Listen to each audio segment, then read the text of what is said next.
For this set of 3 panels, 2 are actually impossible, so to move on you need to find the solvable panel and solve it.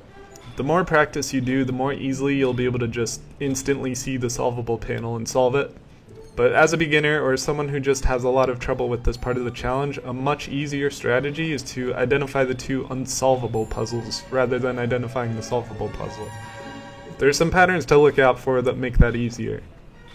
For the black and white panels, the easiest, most common pattern found in unsolvable panels is this 2x2 checkerboard pattern. It's impossible to separate both colors here, so as soon as you see something like this, you can eliminate that choice.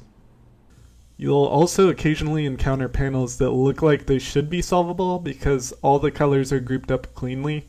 However, they won't be solvable because the only ways to separate them all cleanly involve blocking off the exit. You can usually identify these by breaking the panel into 4 quadrants, separated off completely by the inner color, and looking at the outer squares of the opposite color.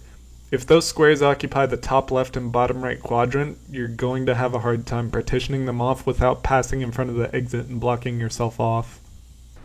I mentioned the quarry entrance as a special case where you can cut through a section of same color dots to separate everything without blocking the exit, but this is almost always only possible if the dots you're pinning against the walls only occupy either the top and bottom row or the far left and far right column.